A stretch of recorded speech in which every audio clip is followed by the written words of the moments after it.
All right, let's talk equity valuation.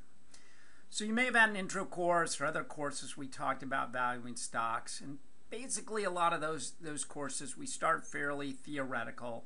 We say that when I value a stock, I'm essentially going to take the present value of the future dividends. And we kind of got there this way.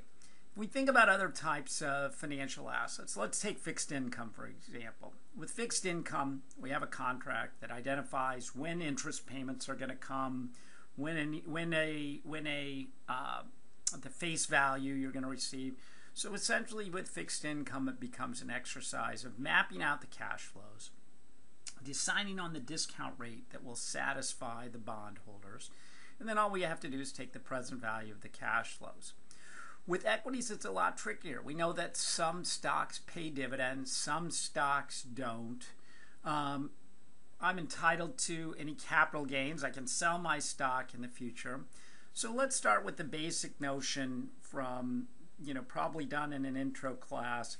Let's say we look at, I want to know the price of the stock today. I'm trying to decide, should I buy this stock? Is the price fair or not? Well, I can look at a stock and I can say, well, if it pays a dividend in 1 year and I sell it for a price P1 in a year, well, let's think about what that be. So I'm basically saying the price today should be equal to the dividend 1 year from today divided by 1 plus R, the return stockholders expect to earn, which we'll get to in a later session, plus the price of the stock in 1 year, not year 0, in year 1, the price of the stock in a year divided by 1 plus R, and that should give us a price, and it sure looks good on paper, but let's think about it for a minute. So if we assume that R is something that we can estimate, come up with a good idea of what stockholders expect to earn, that seems like a reasonable thing and might be useful in our model.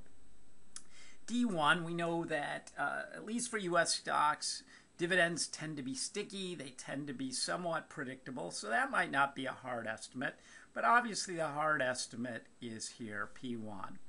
Well, what if we say, what should P1 be worth? Well, if P0 is worth D1 plus P1 divided by 1 plus R, then P1 would be equal to D2 plus P2 over 1 plus R, right? So we can substitute that in for P1, and we get that the price today should be equal to D1 over 1 plus R, the dividend a year from today, plus the dividend 2 years from today over 1 plus R, plus the price 2 years from today. Well, if estimating P1 was hard, estimating P2 is going to be even harder.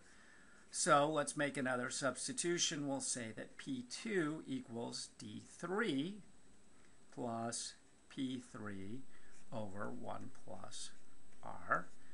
We'll substitute that in, and we keep substituting and substituting, and eventually we come up with this approach that the price of a stock should be worth the present value of all the future dividends.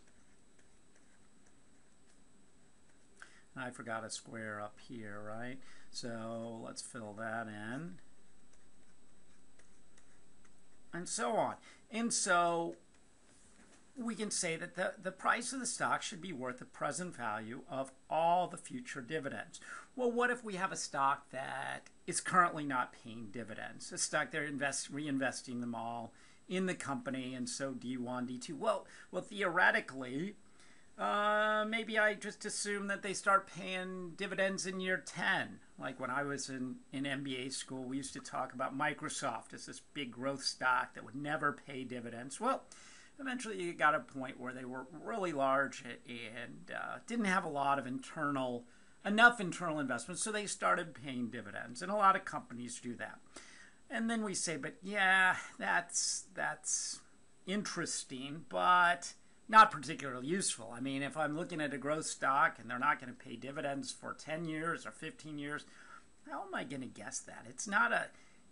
It's a useful theoretical model, And we'll see that it can be useful in valuing certain types of stocks that pay a lot of dividends. But the problem is it's not useful for everything.